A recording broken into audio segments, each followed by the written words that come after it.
All right, everyone, we have another example of vapid propaganda from the legacy media. If you look up Jake Gardner, you're going to see a lot of articles saying, well, he killed himself because he was up on attempted murder and felony using a weapon and other charges, which could have carried for him basically life in prison. He's up on charges because he killed a protester in his business. Now, of course, if you look into the actual story, you'll find that the reality is that a bunch of rioters attacked his business, and this dude defended himself.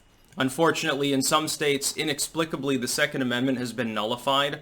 Because of the composition of SCOTUS, they're not willing to take up stand-your-ground cases at the national level. So lower courts, federal courts, have in some cases neutered the population's ability to defend themselves, often even on their own property. There are states where you have the duty to retreat unless you're in your own home physically, even if you're out on your fucking front lawn. You're in your own business that you own, or rather rent from the state government.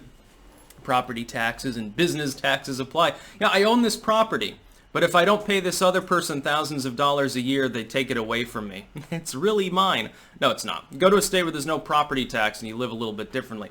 Anyway, we need justice for people like this, because Jake Gardner has been completely maligned. Here's an instance where a violent, rapacious, rioting, thuggish, idiotic horde of miscreant criminals already engaged in various crimes, vandalism, assault, arson, littering, fucking and everything under the sun, has attacked his business. He chose to respond with deadly force because he was legitimately in fear of his life. Now, I would say you shouldn't even have to be in fear of your life. You should just fear for your property. If you have a bunch of people out in front of your house, for instance, let's say I'm at home, and a bunch of people with communist flags and shit show up, and they say, we're going to burn your home down, and they start lighting Molotov cocktails. Should I really have to evacuate my property and watch it be completely burned to the ground along with all my possessions and not be able to respond with lethal force?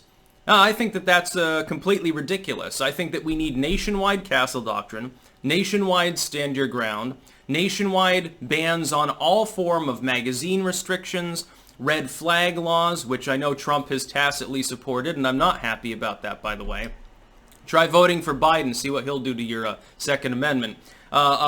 In some states, you have to be 21 instead of 18 to buy certain firearms. Blatantly unconstitutional. The Second Amendment explicitly applies to people that are over the age of 18. If you've achieved the age of majority, you're fully protected under the Constitution. Next, you could have a situation where states could legitimately, based on that, if it holds up at SCOTUS, legitimately argue, well, you're 18, but you're not 21. You don't have full right to privacy. If the government wants to go through your trash bins, it's okay.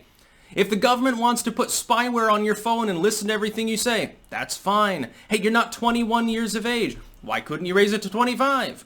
Why couldn't you raise it to 50? It's a totally arbitrary thing. There's no legitimate legal precedent for that throughout U.S. history. We need justice for Jake Gardner. You know how to get it? It chap your ass, the idea of somebody defending themselves, their family, their friends, their neighborhood, their property, and getting thrown in jail for it and having to fucking kill themselves. A U.S. Marine veteran, by the way, who knows damn well about trigger discipline and everything else. That somebody should defend their livelihood and get thrown in the hoosegow while actual criminals get let out with no bail. Does that piss you off? Vote for goddamn Donald Trump regardless of what happens and try to get him, coerce him, raise a stink 24/7 about him replacing Ginsburg with someone who understands the Second Amendment. You'll see all of this shitty anti-self-defense, anti-gun legislation melt away because all of a sudden, instead of having a 4-4 split with John Roberts being the cuck he is, you'll have 5 legitimately pro-gun justices on the Supreme Court that will be more than willing in 5-4 decisions to uphold the Second Amendment. Am I worried about them attacking Roe v. Wade and upending existing SCOTUS-level constitutional decisions? No, it's not going to happen. Kavanaugh already voted against it, so would Roberts. They wouldn't have a majority even if they tried. It's never going to happen. It'd be 6-3 decisions against ending a woman's right to choose or gay marriage or something like that. But you'd have plenty of split decisions in favor of gun rights. We have a golden opportunity to get justice for Jake Gardner. Vote for Trump in his name. Coerce Trump. Write your goddamn senators. Lindsey Graham has already said, well, yeah, people are threatening to riot my home, but I'm voting in favor. You've had, Cotton decided to vote in favor of Trump's SCOTUS nominee. That brings it to like 49 right there. Basically, they just got to bribe Mitt Romney or hope that somebody else that's a holdout says yay, and they've already got their justice, at least in a tie vote with Pence. To try to contact these people, say, hey, I'm your constituent. I'm pissed off at the situation. I want someone on the court who will uphold the Second Amendment so that once and for all we can take this shitty issue off of public consciousness. In the wake of Crookshank being upended by McDonald versus Chicago, there is no longer any legitimacy to any of the gun control in this country. With respect to anything other than import bans, you can construe the federal government as being able to do that. Everything else, you really can't. You can't convert a right into a privilege. And so many states have done it. My own home state of Vermont, with our cuck governor, has decided to adopt draconian gun control for absolutely no reason, because we've got no gun crime problem in the state of Vermont.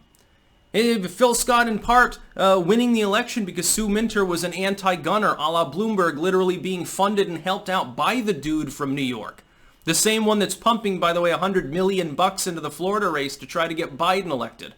For what it's worth, he might convince 1% of the fucking population down there to actually switch their votes with that kind of investment. The days of mass action on the TV and on radio are quickly ending in favor of independent content creation. I think that it's completely wrong that an individual whose business is being assaulted by people who are literally committing arsons at the time. This isn't just like, oh, well, a crowd of teenagers was spray painting in the alley and they entered his business and got a little bit rowdy. That's what the legacy media wants you to believe. They don't want you to believe that this was a group of grown-ass adult individuals who were defacing things and causing mass property damage and hurling threats, threatening death and assault among everyone around them, attacking a goddamn business and trying to break into it. He defended himself. He probably would have been dead that same day if he didn't. Unfortunately, because he got completely propagandized against, and the legacy media came out and insinuated he was a vile, evil, right-wing terrorist, a horrible, violent man who killed an unarmed protester that was doing nothing wrong. He said fuck it and killed himself. We've got such a sick country right now that elements of the U.S. government, and certainly many state governments, victimize their own law-abiding citizens, defame them. They come out online and defame them openly like fucking moron Ted Wheeler while defending a bunch of rioters. How sick can you possibly be? People who legitimately contribute to society, business owners who are generating jobs and making money for the fucking cities and states. These people should find greener pastures. Move to a state while the getting's good. Sell your property before the property prices plummet and leave your state high and dry. Let them try to pay all of those state pensions and all the welfare that they want without any productive citizens actually in those states. They will be ghettoized. They'll begin to look like the greater Detroit metro area where the last few respectable people will have goddamn security fences and private guards around their communities and pay massive amounts of taxes and fly by helicopter into work to avoid the street-to-street battles going on between them and the skyscraper that their parent company happens to own. That's what'll end up happening. Fuck them. That's about all. Peace out.